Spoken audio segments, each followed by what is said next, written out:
Flag Code of India amended amidst Har Ghar Tiranga Abhiyan. Now, the tricolour can be hoisted for 24 hours. Flag Code of India was introduced in 2002. The matter of suspending MPs again in the headlines. 19 Rajya Sabha MPs suspended from the monsoon session. MPs suspended due to their inappropriate behaviour. Social Stock Exchange Regulatory Framework released. It aims to provide a platform for raising capital. Social entities involved in 16 social activities will come under its purview. The threat to the existence of the monarch butterfly deepens. IUCN has included the monarch butterfly in the endangered category. Monarch butterfly's main habitat is the western and eastern part of the Rocky Mountains. Russia announced to opt out of the International Space Station. This space station was established in 1998. More than 200 astronauts have visited this module so far. Recently, the Ministry of Home Affairs has issued an order to amend the Flag Code of India 2002. After this amendment, Indians will be permitted to hoist the tricolour for 24 hours, both day and night. Earlier, the national flag could be hoisted only between sunrise and sunset. Provisions regarding the hoisting of the Indian flag have been made in Section 2.2 of Part 2 of the Flag Code of India. According to Section 2.2, if the flag is hoisted in the open, then it should as far as possible be flown from sunrise to sunset, irrespective of the weather. This amendment is being made to encourage Indians to bring tricolour into their houses and hoist it to celebrate the Azadi Ka Amrit Mahotsav. It also aims to incite the feeling of patriotism among Indians and to support Har Ghar Tiranga campaign. Under this, an appeal has been made to Indians to hoist the tricolour or to celebrate the Tricolour Festival from 13th to 15th August 2022. Significantly, the Constituent Assembly adopted the Indian flag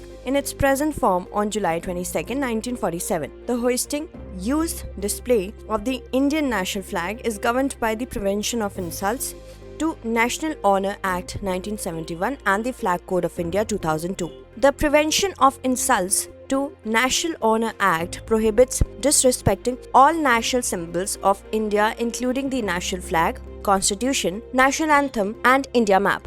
The Flag Code of India 2002 mentions provisions related to the hoisting of the tricolour. The Flag Code was created for making uniform rules related to the tricolour by integrating various laws, traditions and customs. It also aims at permitting Indians to hoist the tricolour. There are 3 parts of this code. The first part contains general information related to the national flag, while the second part deals with the hoisting of the national flag by members of the public, private organizations, educational institutions. The third part provides information about the hoisting of the national flag by the central and state governments and their organizations and agencies. The central government had also amended paragraph 1.2 of Part 1 of the Flag Code of India in 2021. Through this amendment, the use of flags made of polyester and machine-made was allowed.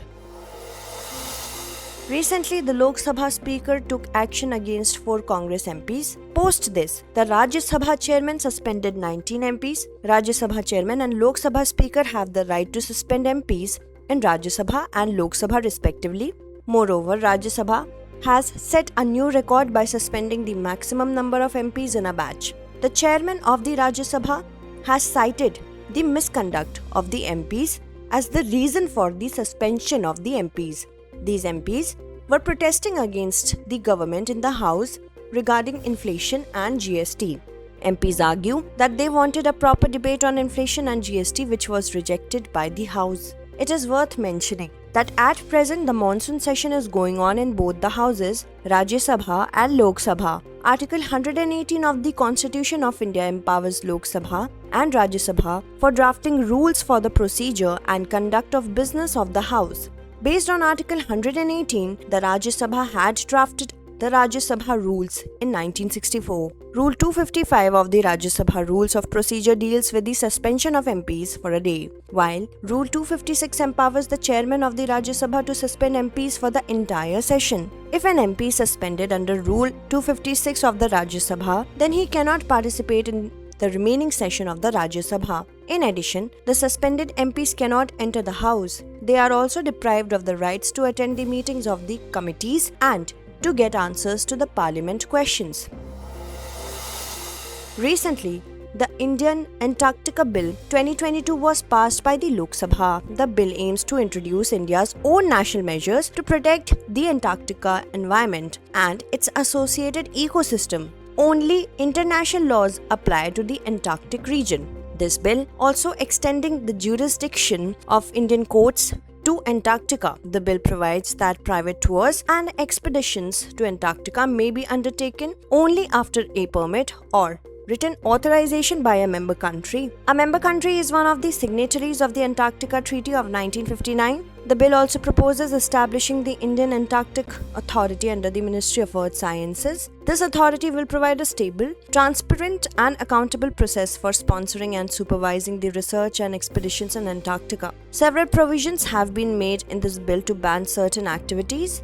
The bill would prohibit certain activities in Antarctica, such as nuclear explosion or disposal of radioactive waste, transport of fertile soil, disposal of plastics or substances harmful to the marine environment. The bill also provides that institutions in the Antarctic region will have to limit themselves to research. This bill will essentially bring Indian research centers in the Antarctica region within the ambit of Indian laws. Significantly, there have been 3 research stations in Antarctica named Dakshin Gangotri, Maitri and Bharati. These were established in 1983, 1988 and 2012 respectively. Presently, 2 research stations, Maitri and Bharati, are fully functional in Antarctica. The Antarctica Treaty was signed in December 1959. A total of 54 countries have signed this treaty so far.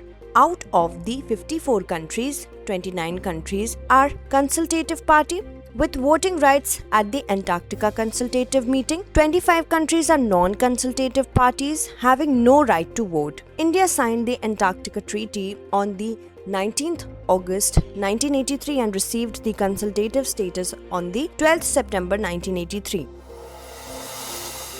Recently, the Family Courts Amendment Bill 2022 has been passed by the Lok Sabha. The family courts established in Himachal Pradesh and Nagaland will get legal recognition through this bill. After getting legal recognition, all the proceedings taken by these courts will prevail. The Himachal Pradesh government had set up 3 family courts at Simla, Dharamshala and Mandi through a notification dated February 2019. The Nagaland government had also established 2 family courts at Dimapur and Kohima through a notification dated September 2008. However, these family courts were not approved by the central government. Hence, questions were being raised about the proceedings of the family courts of these 2 states. To address this issue, the central government has introduced the Family Courts Amendment Bill 2022. The Family Court is one of the various courts of India. The Government of India had brought the Family Courts Act in 1984. Through this act, a separate court was established to settle family disputes. These courts were established for conciliation and speedy resolution of matters related to family disputes. It is worth noting that before the establishment of the family court, such family disputes in India were heard by the civil court. At present, there are 715 family courts in India which have been established under the Family Courts Act of 1984. The central government has announced to bring DESH, that is, Development of Enterprise and Service Hub Bill, in the current monsoon session of the Parliament. Through this bill, the existing Special Economic Zone Act will be brought into a new format after reformation. The government aims to make special economic zones in line with WTO norms through this bill. Actually, a WTO panel had in 2019 said that incentives given to entities located in SEZs violated the agreement on subsidies. The panel also held that the nations are not allowed to grant direct export subsidies as it distorts market prices. It is noteworthy that exports will not be promoted through the DESH Act. This act will focus only on promoting domestic manufacturing and employment generation through development centers. The bill focuses on turning industrial estates like textile and food parks into development centers. In addition, the bill focuses on developing 2 types of development centers, namely enterprises and services. Both manufacturing and service-related activities will be allowed in the enterprise centers, while only service-related activities will be carried out in the service centers. Significantly, the DESH Bill mainly focuses on the development of service centers. However, SEZ only provisioned for some selected services. DESH Bill also provides for establishing a single window portal. SEZ is an area where trade and related laws are different from the rest of the country. Such areas are established within the national boundaries of the country. SEZ is established for promoting trade, generating employment, and increasing investment. Recently, the IUCN, that is International Union for Conservation of Nature, has included the monarch butterfly in the endangered category of the red list. Experts have held that the habitat destruction and climate change are responsible for the declining population of monarch butterflies. According to the IUCN, the population of monarch butterflies in the US has declined by about 23 to 72% in the past decade. The population of monarch butterflies had declined up to 99% in the western parts of the Rocky Mountains. At present, there are only 1,914 monarch butterflies in the region. However, there were about 10 million monarch butterflies in the region in the 1980s. Moreover, the population of monarch butterflies had declined up to 84% in the eastern parts of the Rocky Mountains between 1996 and 2014. Significantly, most of these butterflies spend their winters in the forest of California coast and central Mexico. These butterflies are also found in small numbers in countries like Australia and India. The migratory monarch butterfly is a subspecies of the monarch butterfly. They travel about 4,000 kilometers across the US every year. Migratory monarch butterflies are called migratory as they migrate from one place to another. They are also identified as pollinators. They play a cardinal role in the food web, which is the basis of a strong ecosystem. In addition, they breed only on milkweed plants. The milkweed plant is a noxious weed and it causes a lot of damage to the crops of the farmers. According to the IUCN, farmers widely use a herbicide called glyphosate in the 2000s. It severely damaged their habitat and consequently their population has declined. IUCN is the world's oldest and largest global environmental network. It was established in 1948. Its headquarters is located in Gland, Switzerland. IUCN has observer status of the United Nations General Assembly. Recently, India has designated 5 new wetland sites of international importance. It includes 3 wetland sites in Tamil Nadu and 1 each in Mizoram and Madhya Pradesh. Sites include Karikali Bird Sanctuary in Tamil Nadu, Pallikaranai Marsh Reserve Forest and Pichavaram Mangroves. It also includes the Pala wetland site of Mizoram and the Sakya Sagar wetland site of Madhya Pradesh. Significantly, now the total number of Ramsar sites in India has increased from 49 to 54. The Karakili Bird Sanctuary is located in the Kanchipuram district of Tamil Nadu. It is home to various migratory birds. The sanctuary is home to about 115 species of birds, including grebes, grey pelicans, cormorants, egrets, darters, spoonbills, night herons, and white ibis. The Pallikaranai wetland is located in Chennai, Tamil Nadu. It is similar to a freshwater marsh. The Pallikaranai swamp is Chennai's only surviving wetland ecosystem, is one of the last few natural wetlands in South India. The topography of this wetland is such that it is always filled with some amount of water, hence it forms an aquatic ecosystem. The Pichavaram mangrove forest is one of the largest mangrove forests in India. It covers an area of about 1100 hectares. It is separated from the Bay of Bengal by a strip of sand. Pala wetland site is a lake in Mizoram. It is located in the Sahya district of Mizoram. Although the official name of this lake is Palak, but it is referred to as Pala by the local residents. Its geographical location comes under the Indo-Burma biodiversity hotspot and is therefore rich in animals and plant species. Notably, Pala is the largest natural wetland in Mizoram. The 5th site in the new wetland site list is the Sakya Sagar wetland. It is an artificial lake spread over an area of 157 hectares. Sakya Sagar is located in the Madhav National Park in Madhya Pradesh. It is noteworthy that a convention was organized in Ramsar city of Iran for conserving wetlands in 1971. The Ramsar Convention was adopted during this meeting. Recently, researchers have studied the genome of the 01390 group of Vibrio cholerae, that is cholera. The 2 major genomic evolutionary changes that occurred in the 0139 were detected in the research. The first change is related to the type of cholera toxin and the second change is related to the reduction of antimicrobial resistance. The study included clinical isolates of Vibrio cholerae 01390 group collected from several parts of India between 1993 and 2015. Researchers have reported the Vibrio cholerae 0139 which came from cholera 01 was almost in the phase of collapse. It is worth mentioning that out of these two serogroup of cholera, 01 serogroup was responsible for the 7th wave of cholera pandemic before 1992. Its first case was reported in Chennai, erstwhile Madras. It was previously speculated that Vibrio cholerae 0139 would cause the 8th wave, but this speculation did not come true. In this context, research shows that 0139 immunity has decreased against the antibiotic. For this reason, it was not as effective as it had been speculated. Cholera is a deadly infectious disease caused by a comma-shaped bacterium called Vibrio cholerae. More than 200 serogroups of this bacterium are known at present, out of which only 01 and 0139 cause infections, which are responsible for pandemics. However, most serogroups cause only mild cholera, such as diarrhea and food-related problems. Significantly, diseases such as cholera continue to be a cause of morbidity and death in developing countries, especially among children. About 1.33 million children die every year due to diarrhea in the world. Recently, Russia has decided to opt out of the ISS, that is, International Space Station. According to Russia, it will be out of the ISS by 2024. However, it will continue to work at the station for some time for maintaining the Russian orbital segment. It is believed that Russia is now planning to set up its own orbital service station. In 1961, Russia became the first country in the world to send a human in space. Till now, there was cooperation between Russia, the US, and its allies in terms of space exploration. However, after Russia's recent move, tensions are likely to escalate between these countries in the space sector. Actually, the International Space Station was established in 1998. The first part of the station was dispatched to the control module Russian Zarya on a Russian rocket in November 1998. About 2 weeks later, the Unity node was dispatched through the US space shuttle Endeavour. Each part of the station is a vehicle in itself. These are called modules in scientific terms. The first crew of astronauts arrived at this station in November 2000. So far, more than 200 astronauts have arrived to the station.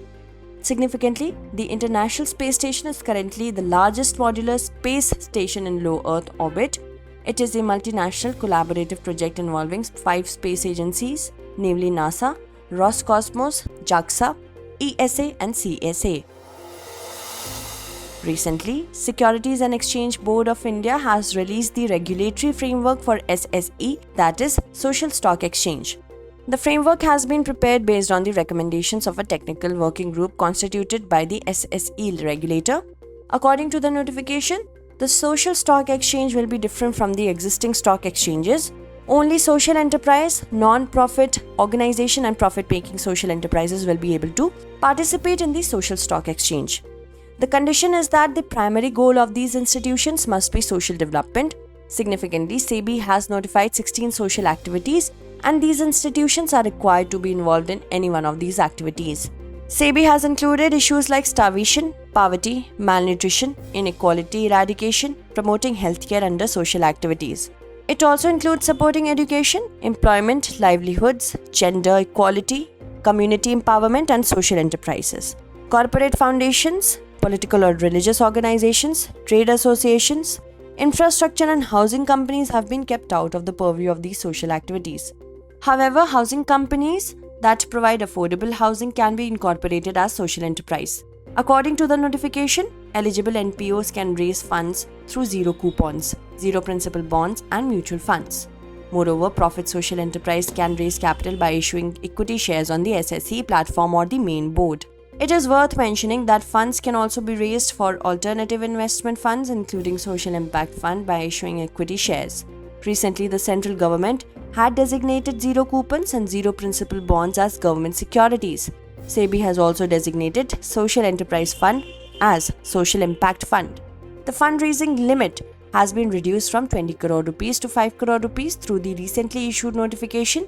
An individual investor must invest a minimum of 2 lakh rupees in such a fund. Besides, the grant amount that can be accepted by any person has been reduced from 25 lakh rupees to 10 lakh rupees. Recently, the Union Minister of Animal Husbandry and Dairying, Shri Purushottam Rupala, inaugurated the Gujarat-based Mrida Limited Company, a trademark named Sudhan, and a brochure were also released during the inauguration ceremony to provide common identity to dung-based organic fertilizers. Mrida Company has been established to take better steps towards manure management. It also aims to attract Indians towards biofertilizers or bioenergy.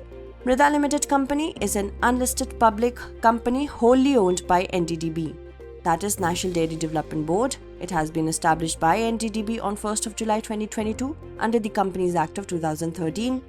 At present, its paid-up capital is 9.50 crore rupees.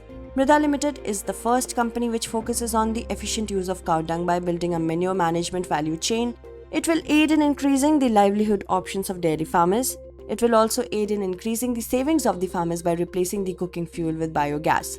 According to experts, promoting usage of dung-based manure will gradually lead to replacement of chemical fertilizers with organic manure, thereby reducing India's dependency on imports. Significantly, India is the largest importer and consumer of chemical fertilizer in the world. It will also aid in solving the problems related to stray cattle and lowering of greenhouse gas emission. Cow dung emits methane gas, which is major cause of increase in greenhouse gas. Significantly, NDDB was established in 1965 by an Act of Parliament. Its headquarters is located at Anand, Gujarat. Recently, the Ministry of Tourism and Culture has revised its Swadesh Darshan scheme as Swadesh Darshan 2.0. The amendment aims to develop sustainable and responsible infrastructure at the destinations. The Swadesh Darshan scheme was started by the Ministry of Tourism and Culture in 2014-15. It aims at the integrated development of thematic tourism circuits. It aims to develop theme-based tourist circuits like Buddhist Circuit, Sufi Circuit, Krishna Circuit, Coastal Circuit, Northeast Circuit, Himalayan Circuit, etc. in an integrated manner. Its basic objective is to promote, develop and harness tourism potential in India. According to the Ministry of Tourism, the scheme has been envisaged to synergize with other schemes like Swachh Bharat Abhiyan, Skill India and Make in India. The tourism sector has been considered as a major source of employment generation, a driving force for economic growth. Ministry of Tourism provides central financial assistance to state governments and union territory administration for infrastructural development of tourism circuits under the Swadesh Darshan and Prasad scheme. Under the Ministry of Tourism, Pilgrimage Rejuvenation and Spiritual Heritage Augmentation Drive, that is Prasad scheme, was also started in 2014-15. The scheme focuses on developing and identifying pilgrimage sites across India to enrich the religious tourism experience. Thus, the Prasad scheme aims to pave the way for development and promotion of religious tourism in India. Let us now look at the 5 questions based on the bulletin. Questions for this series are: first question is, consider the following statements. 1. Section 2.2 of the Flag Code of India deals with the provisions of hoisting the Indian flag. 2. On July 22, 1947, the Constituent Assembly adopted the Indian flag in its present form. Which of the above statement or statements is or are correct? 1 only, 2 only, both 1 and 2, or neither 1 nor 2. Next question is, which of the following statement or statements is or are correct? 1. Non-profit organizations can raise funds through zero coupons, zero principal bonds and mutual funds. 2. Zero coupons and zero principal bonds can be used as government securities. 3. SEBI has designated Social Enterprise Fund as Social Impact Fund. Codes are 2 and 3, 1 and 2, 1 and 3, or 1, 2 and 3.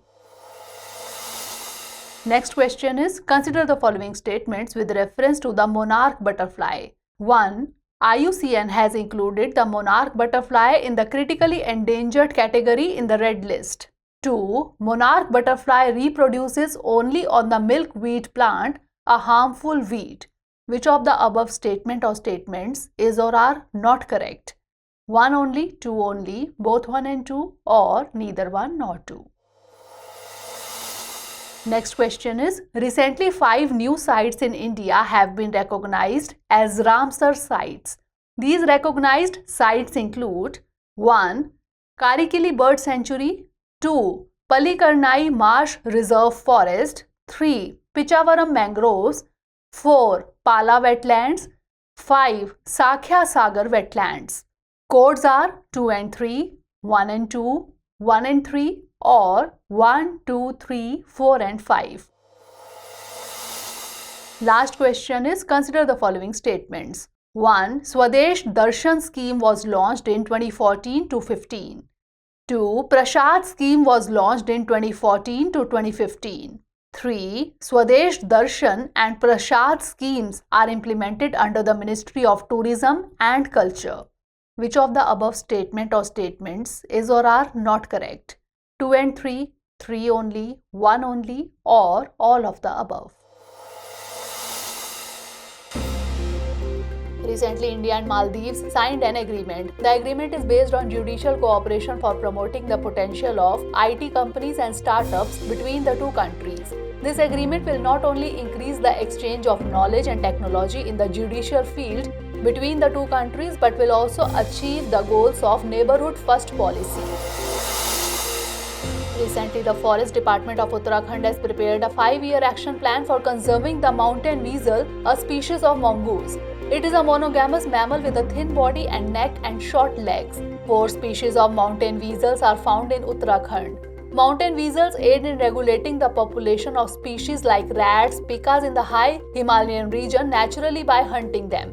It is worth mentioning that the mountain weasel has been included in the protected category in Ladakh.